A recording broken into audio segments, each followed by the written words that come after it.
Hey Faith Family, welcome to the Beyond Sunday podcast at Calvary Bible, where we go beyond the Sunday sermon to explore some rabbit holes and to bring some biblical truths to the surface. We hope you enjoyed today's episode. Calvary Bible Church, welcome back to another episode, Beyond Sunday. Dun dun dun dun. We're going to get right into the jokes. Do we have an intro song? Like, did Jordan? Yeah. We there's do? an intro Is it song. a good one? People have already been listening for 20 seconds. Oh, cool. Unless they fast forward through that. Is it a known song, or is it like a one that I wouldn't recognize? No, you wouldn't recognize it. No, it's just a nice one hip of those tune. Good. It's very hip. Why? Oh, I just heard this joke, so I want to make sure I get it right. Welcome to my world. Yeah, I think it was a Pulitzer Prize. Why did the Scarecrow win a Pulitzer Prize? What's a Pulitzer Prize? Is that a... For writing? Yeah. I think. Okay. Well, anyway, it's some type of major award. Mm-hmm. Why did he win this major award? The Scarecrow? The Scarecrow, yeah.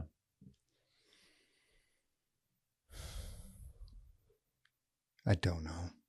He was outstanding in his field. That is good. Did Maddie come up with that? No, she's not that good. Bless her heart. That's good. Yeah, that's there great. we go. That's very unfortunate. All right, Psalm 96. Let's jump in. That's fortunate. Yeah. Psalm 96, post-Easter, back in the Psalms. Mm-hmm. And worship.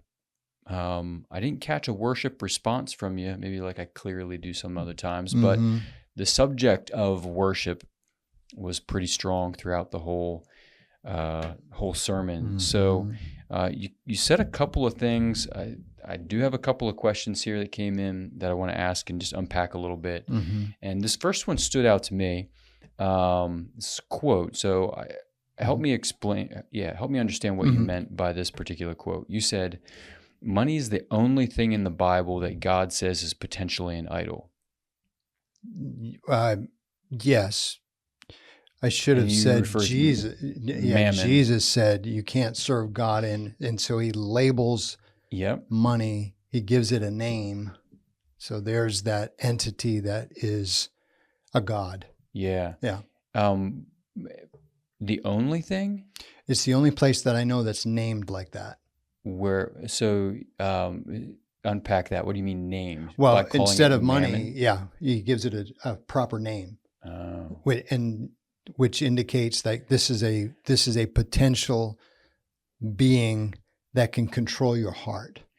Is he naming it like Baal or some of the other? No, those are there's other. Yeah, those there are are other gods idols that are named, Asherah. But those are gods that are named, as opposed to what I was referring to as something like money, now named as a god. Gotcha. With a name, given a proper name, which makes it alive. Great potential to capture the heart. Okay. Yeah. So. Yeah. That's which is what an idol is and does, captures the heart. Yeah. But what I wasn't saying is that there's not other place in Scripture that lists like the Canaanite deities by name, for instance, like Baal. There would be some other names like that, but they're not an inanimate object now being named by Jesus. That was my point. Yeah. Okay. Yeah. And why? I think this is going to help us get to the next question. Mm-hmm. Why was that your point? Well, I don't remember exactly where it was, but at some point, if we're dealing with verse 5, for instance, for all the gods of the peoples are worthless idols, then it's just a matter of making sure we know that any of the things that we would press into the service of a god to meet our needs, satisfy our needs, provide for us, protect us, all of those things, they simply can't. And I was maybe trying to give a specific of here's a god, materialism could potentially be a god. And Jesus pointed that out. You can't serve both. And it could have been in that context of the object of your worship is the object of your service, and you can't divide yourself. I think I might have used that. You can't divide yourself like that and say, okay, I'm worshiping God, but I'm also, it doesn't work that way. Right. Maybe that was part of the context. Gotcha. So, I mean, there are other idols that our hearts worship. There are. And to quote, is it Calvin? Our hearts are worship. Augustine. Yeah. Augustine. There you go. Idol factories. Yeah. Yeah. And we'll look at the list again on Sunday, Lord willing, that familiar list of the American idols, which really gives sort of an unsophisticated look at, or a sophisticated look, I guess, at our potential idols that capture our hearts. Yeah.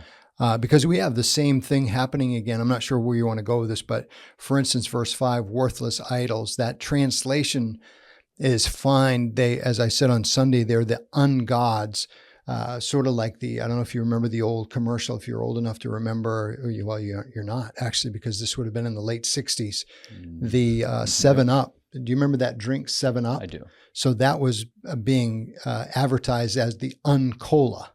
Oh. Well, this Hebrew term is really interesting, and it's an sort of a wordplay alliteration with you're familiar with the Hebrew Elohim. Mm-hmm. So here you have a form of that in our text, but the worthless idols word is Ililim. So there's kind of a rhyming going on with these two words, and the Ililim are these that are non-gods. They're the ungods. Okay. And so obviously Mammon would be just one of those, one of many. Gotcha. Yeah. Yeah. So Augustine says that our hearts are idol factories. Yeah. Right. We're looking for something. Money would be an example of one. Yeah. That Jesus, interestingly, gives a name. Mm-hmm. Right. Yeah. Which we just touched on. Yeah. Try to. Yeah. But we also, there's things that we'll say distract us. Just use divide. They take our faith off of the Lord and onto something else. So I want to talk about, because you spent some minutes talking about anxiety and fear. Yeah. And you said you can't worship and be anxious at the same time. Yeah. So how would you define anxiousness there? And we talked about this, I think, on an episode you weren't here. I forget who was sitting in that chair. Not that the Apostle Paul is perfect, but he talks about being anxious, for the churches. Well, he says don't be, but then he says he is, in Philippians. And so was Paul wrong in his anxiety? So I'm curious, how are we defining anxiousness here? Sure. And is it black and white? Like, if I'm anxious, I'm not worshiping. And what is worshiping? Yeah. That we can't be worshipful and have some level of anxiousness in us. Well, okay. I'll do my best, jump in. First of all, to say I worship God, as we were saying on Sunday, means that I am looking to Him for my life, for all of my life. He created me. He's sustaining me. Yeah. So with all of that, so to say I'm a worshiper of God, but then to be anxious to the point of I am now worried about my life. Okay. Now I have betrayed my worship. Yeah. Or I've betrayed my God, or I have now tipped my hand. I hate to use the card play. I'm a horrible card player. I don't even know cards. The game. I don't know any card games except spades. I don't know that. Hearts. I don't know that. I know the one around here, which is so much fun.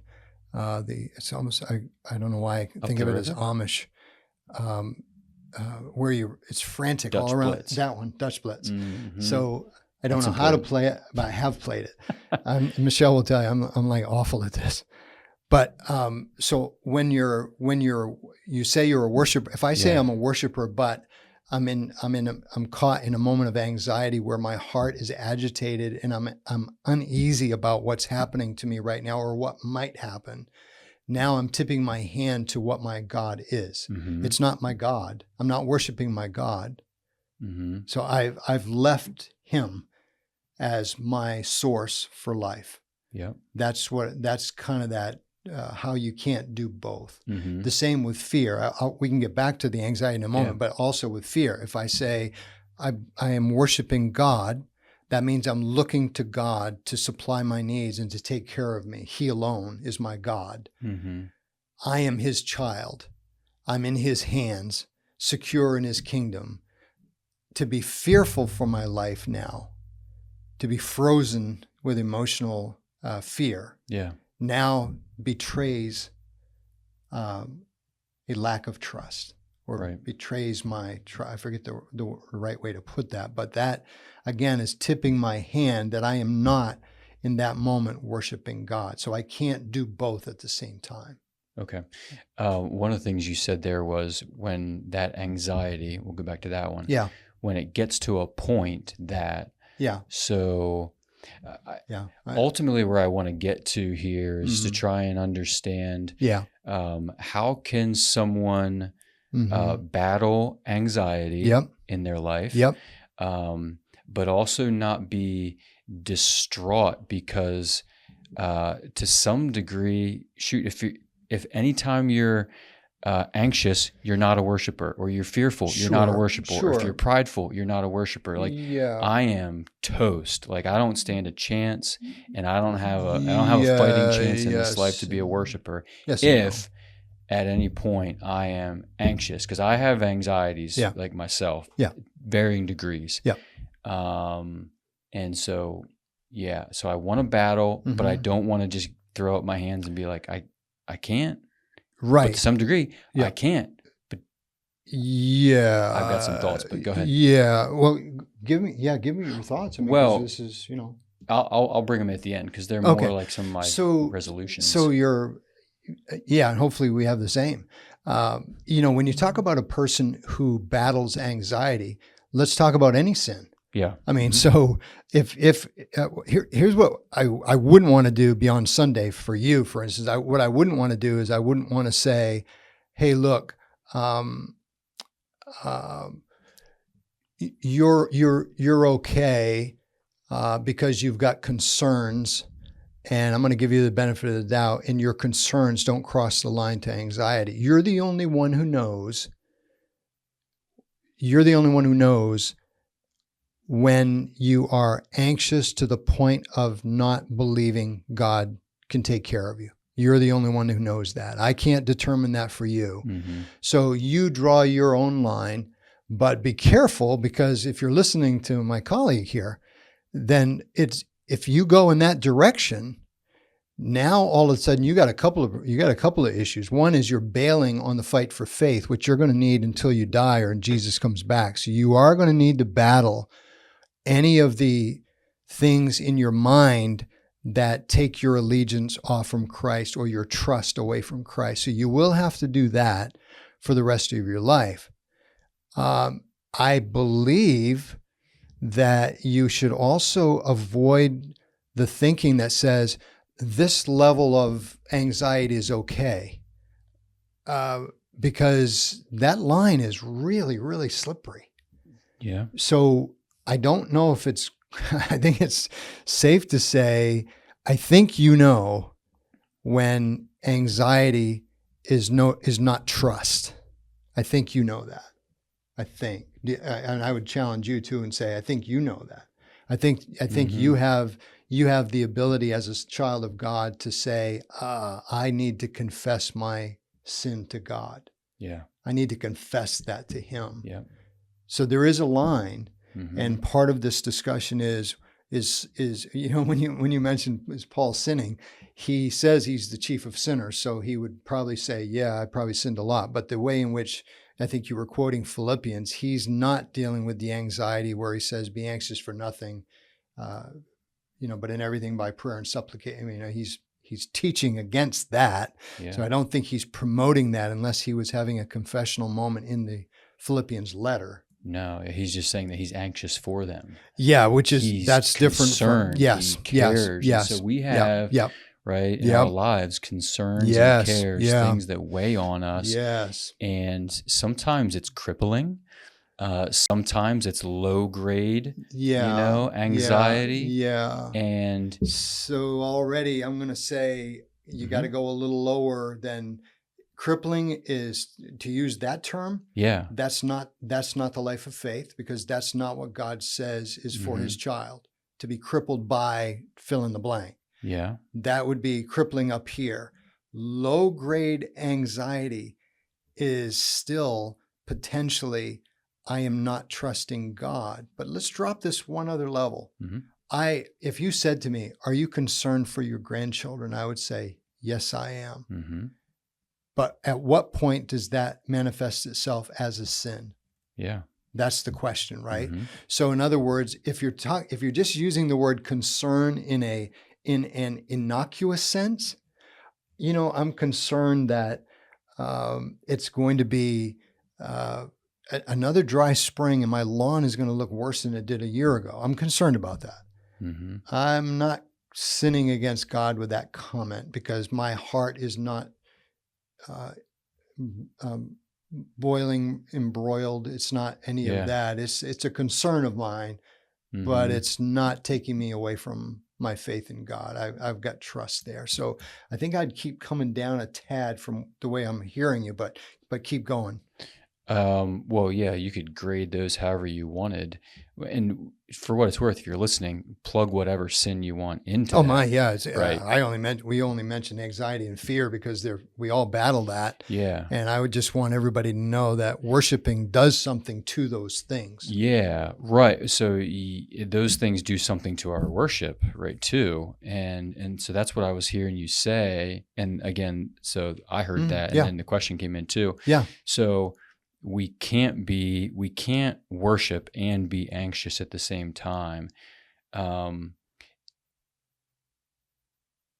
think you've laid out that there's a certain line where that anxiousness goes from just being the innocuous, regular level of concern or care for something that doesn't cross any kind of a line. Yeah. But when it does, are we in and out of being worshipers in those moments? Yes.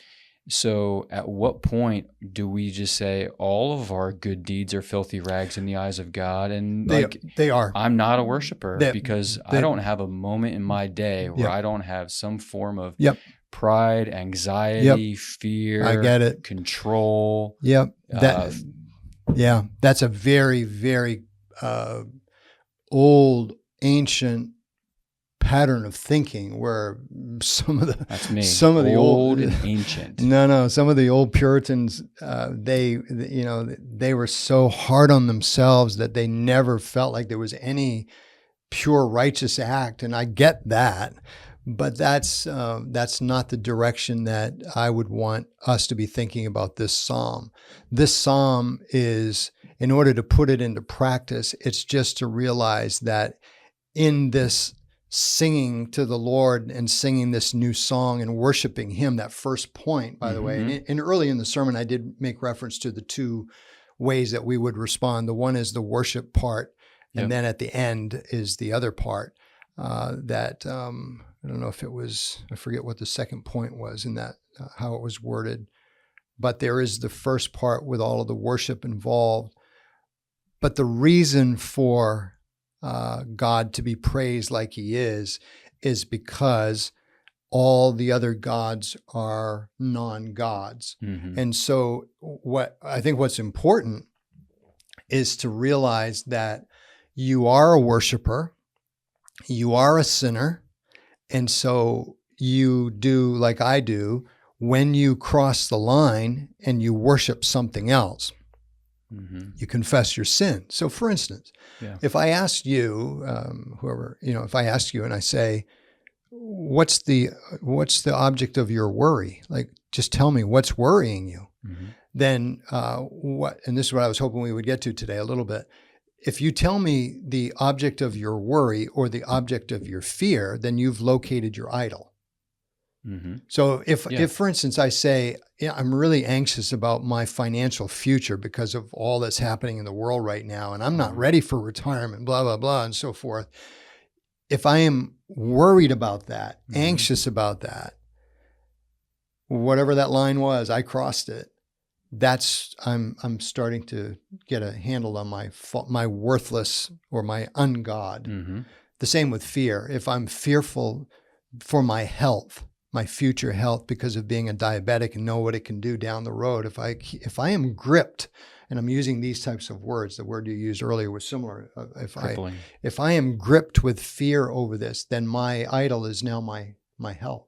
Mm-hmm. So I could keep going with, if you just give me the object of your anxiety, and you've now articulated, communicated to yourself, oh, I think I'm placing my care into the hands of finances, into the hands of good physical health, that type of thing. And so I would not go to the point where you're going, and I don't know the question yet.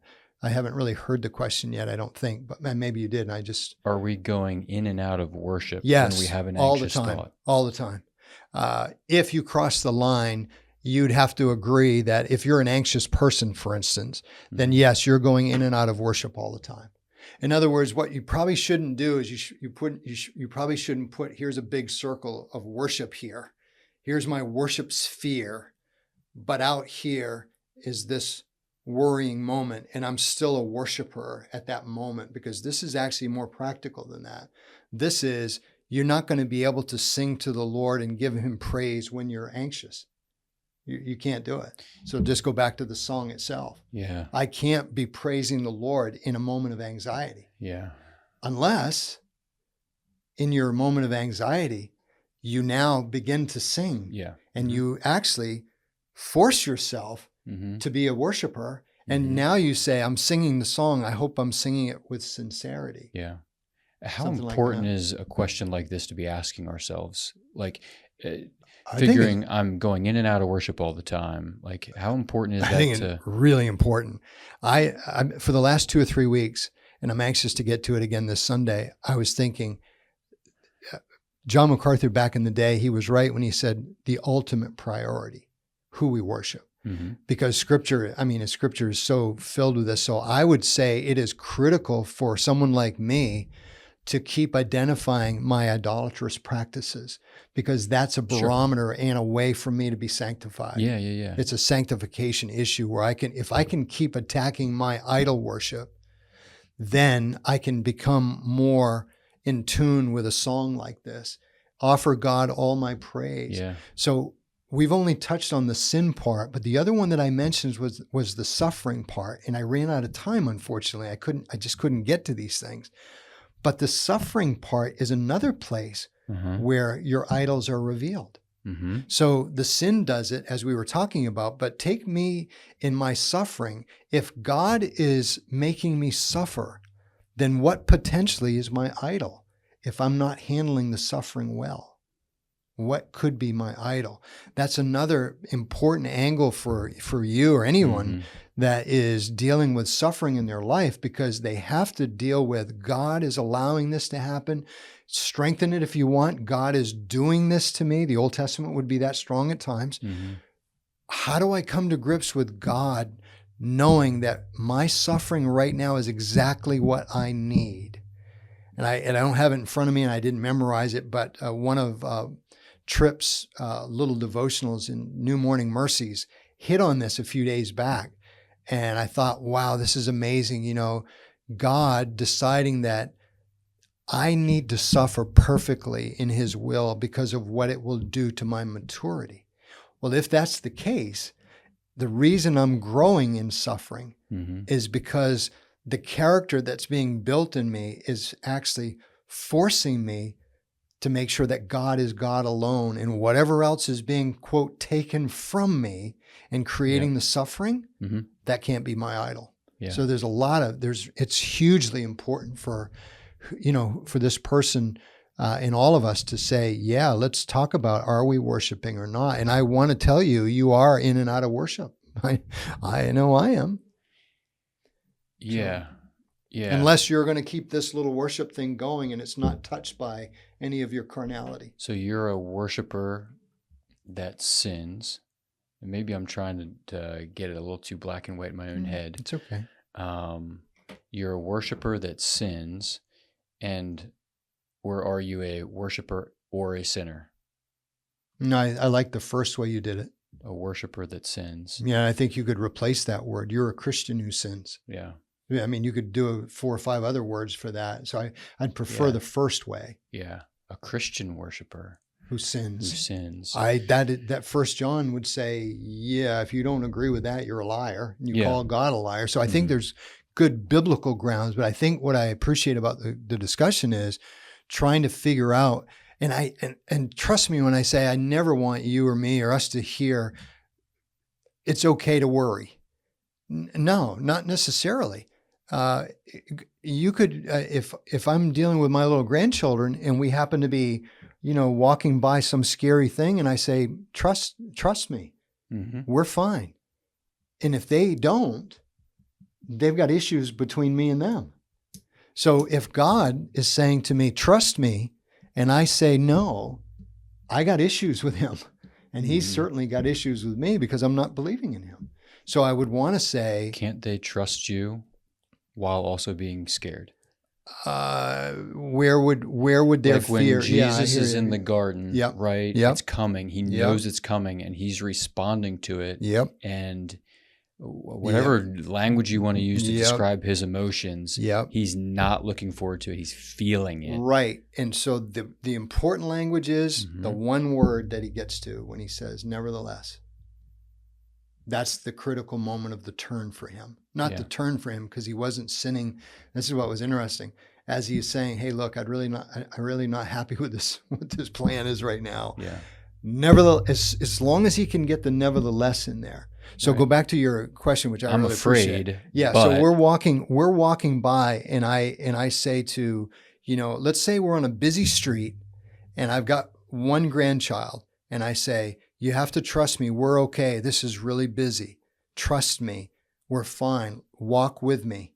What if that grandchild lets go of my hand violently and runs off? Yeah. At that moment now, that person's life is in danger because of a lack of trust. Right. They think the safe thing is to run. And I was telling them the safe thing is, no, you need to stay right next to me. That's where you're safe.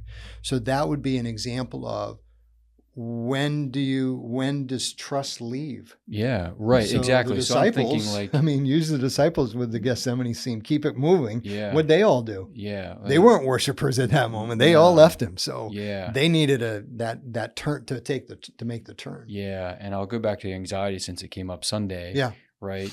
There's been moments in my life where the anxiety has risen to the level of I feel it physically, there's physical ramifications to it. And I've not gone through deep, dark anxiety or depression or a panic attack. I've talked to people and know people that have them, and it is debilitating. Exactly. I've not experienced that, but I've experienced it enough where physical effects begin to hit my body. Yeah. And in those moments, right, I feel like I'm, whether I'm holding the Lord's hand or not, to use that illustration, or if I'm starting to lose my grip or holding on, I want to be a worshiper. And my last 2 thoughts to kind of tie this up would be, one, to realize that it's in that moment that I need to not turn and go my way, but I need to turn and trust. Excellent. And then also recognize that my heart is always going to be letting go,